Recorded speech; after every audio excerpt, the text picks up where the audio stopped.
এক মণ দুধে এক ফোঁটা চেনা পড়লে অথবা গরুর মুত পড়লে দুধটা যেমন অপবিত্র হয়ে যায়, এটা খাওয়ার অনুপযুক্ত হয়ে যায়, তদ্রূপ জামাত ইসলামের 1947-এর পর থেকে আজকের দিন পর্যন্ত যতগুলো রাজনৈতিক অবস্থান ছিল সবচেয়ে সুসময় যাচ্ছে।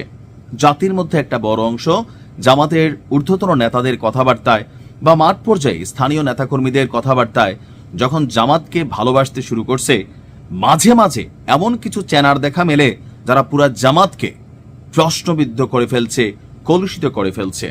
ওই যে রক কাটার দল জামাত, এই যে একটা ন্যারেটিভ ছিল, সেই জায়গা থেকে এখন পরিবর্তিত হয়ে হাত পা কাইটা ফালাই দেওয়ার দল হিসেবেও কি জামাতের ন্যারেটিভ তৈরি হতে যাচ্ছে? কথা বলছি জামাতের কিছু উচ্ছৃঙ্খল কর্মী নিয়ে। জামাতকে সমালোচনা সহ্য করতে হবে। ফেসবুকে বট বাহিনী হিসেবে সাইজা আপনি যখন এগুলোকে প্রমোট করবেন, তখন বুঝতে হবে আপনি হচ্ছেন সেই কুলাঙ্গার। কুলাঙ্গারের অর্থ জানেন তো, যে নিজের ঘরে বা নিজের ইয়ার মধ্যে নিজে আগুন জ্বালাই দেয়। অন্যায়কে অন্যায় বলতে হবে। আমি কথা বলছি আজকে এটা জামাতের ভালোর জন্য, সমালোচনামূলক ভিডিও যদিও এটা জামাতের ভালোর জন্য। চাঁপাইনবাবগঞ্জের শিবগঞ্জ উপজেলায় আবু সুফিয়ান নামের এক তরুণকে বিদ্যুতের খুঁটিতে বেঁধে ইচ্ছে মতো ফানাফানা করা হয়েছে।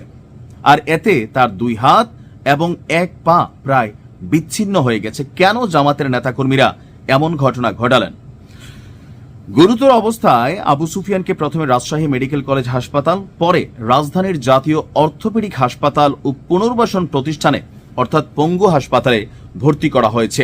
আর এই ঘটনার প্রেক্ষাপট হচ্ছে গত বুধবার শিবগঞ্জের ওমরপুর ঘাট এলাকায় এই ঘটনাটি ঘটেছে। আহত আবু সুফিয়ান একই এলাকার বাজিতপুর গ্রামের রবিউল ইসলামের ছেলে। সুফিয়ানের মায়ের অভিযোগ হচ্ছে একজন কিশোরীকে একটা ছেলে উত্ত্যক্ত করত, আর সেই উত্ত্যক্তের প্রতিবাদের জেরে সুফিয়ানকে মারধর এবং ফানাফানা করেছে জামাত ইসলামী এবং স্থানীয় ছাত্র শিবিরের নেতাকর্মীরা। গত বৃহস্পতিবার রাতে সুফিয়ানের বাবা রবিউল ইসলাম বাদী হয়ে 3 জনের নাম উল্লেখ করে একটি এবং অজ্ঞাতনামা 12 থেকে 15 জনকে আসামি করে শিবগঞ্জ থানায় একটি মামলা করেছেন। পরে অভিযান চালিয়ে 2 জনকে গ্রেপ্তার করেছে পুলিশ। আহত আবু সুফিয়ানের বক্তব্য হচ্ছে জামাত শিবিরের কর্মীদের তিনি এইটা বোঝানোর চেষ্টা করছিলেন যে একটি ছেলে তার একজন আত্মীয়া কিশোরীকে উত্ত্যক্ত করেছেন, কিন্তু জামাত শিবিরের নেতাকর্মীরা কোনো রকম কথা না শুনে তারা তাকে বিদ্যুতের খুঁটিতে বেঁধে ধারালো মেশিন দিয়ে ফানাফানা করে হাত পা কেটে দেন। আবু সুফিয়ানের মার বক্তব্য হচ্ছে তাদের এক কিশোরী স্বজনকে কয়েকদিন আগে এক যুবক অপহরণ করেন। এই ঘটনায় মামলা করলে পুলিশ মেয়েটিকে উদ্ধারের পাশাপাশি সেই যুবককেও গ্রেপ্তার করে, কিন্তু কিছুদিন পর জামিনে বের হয়ে সেই যুবক আবার মেয়েটিকে উত্ত্যক্ত করছিলেন। এজন্য গত বুধবার বিকালে তার ছেলে সুফিয়ান ওমরপুর ঘাটে ডেকে স্বজন তার যে আত্মীয়া মেয়েটি আছে সেই মেয়েটিকে বিরক্ত না করতে ওই যুবককে শাসন করছিলেন। তখন স্থানীয় আব্দুর রাজ্জাক, শাহ আলম জামাত শিবিরের কর্মীরা ওই যুবকের পক্ষ নিয়ে সুফিয়ানকে মারতে শুরু করেন। তারা রাজ্জাকের দোকানের সামনে বিদ্যুতের খুঁটিতে বেঁধে সুফিয়ানকে ফানাফানা করে দেন। আবু সুফিয়ানের মায়ের বক্তব্য, উনার ছেলে হাতজোড় করে বলেছে, আমি দোষী নয়, আমাকে মারবেন না, আগে প্রমাণ নেন, আমি যদি দোষী হই তাহলে আমার বিচার করবেন। কিন্তু ওই মব যেটা ছিল তারা তার কোনো কথা শুনেনি, তার ছেলেকে এখানে প্রচণ্ডভাবে আঘাত করেছে। যে 2 জন গ্রেপ্তার হয়েছেন শাহ আলম এবং তার ভাই আব্দুর রাজ্জাক, তাদের বাড়ি হচ্ছে শ্যামপুর খেজপাড়া গ্রামে। রাজ্জাক একটি মাদ্রাসার শিক্ষক। ওমরপুর ঘাটে তার ওষুধের দোকান আছে, আর ওই দোকানের সামনেই ঘটনাটি ঘটেছে।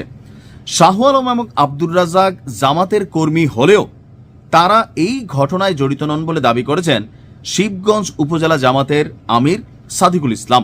তিনি বলছেন, কে বা কারা রাতের আধারে এই ঘটনাটি ঘটিয়ে জামাতের উপর দোষ চাপাচ্ছে। নির্বাচনের আগে উদ্দেশ্য প্রণোদিতভাবে এই ঘটনা ঘটানো হচ্ছে। এটাও হতে পারে, অস্বাভাবিক কিছু না। এখন যেহেতু মাঠে বিএনপি এবং জামাতের মধ্যে একটা কনফ্লিক্ট চলছে, তো সেই জায়গা থেকে এরকম ঘটনা ঘটাইতে পারে। কিন্তু যারা ঘটাইছে লোকাল মানুষ তো তাদেরকে চিনে, তারা জামাতের কর্মী নাকি কর্মী না। আর যাকে আহত করা হয়েছে সে কি বিএনপির কর্মী, যে উদ্দেশ্য প্রণোদিতভাবে জামাতকে ফাঁসাই দেওয়ার চেষ্টা করা হচ্ছে? এগুলো একটু ক্লারিফিকেশন করা দরকার। তবে গণমাধ্যমে বেশ কয়েকটা গণমাধ্যমে যতটুকু নিউজ আসছে, এই সুফিয়ানের রাজনৈতিক পরিচয় নিয়ে আমি আসলে তেমন কোনো তথ্য পাইনি যে সে কোনো দল করে কিনা। তবে ওসি সাহেব বলছেন ঘটনায় যারা জড়িত আছে তাদেরকে গ্রেপ্তারের চেষ্টা চলছে। আমি মনে করি প্রত্যেক দলেই 2-4টা কুলাঙ্গার আছে, আর এরা পুরো দলকে, সিস্টেমকে প্রশ্নবিদ্ধ করে ফেলে।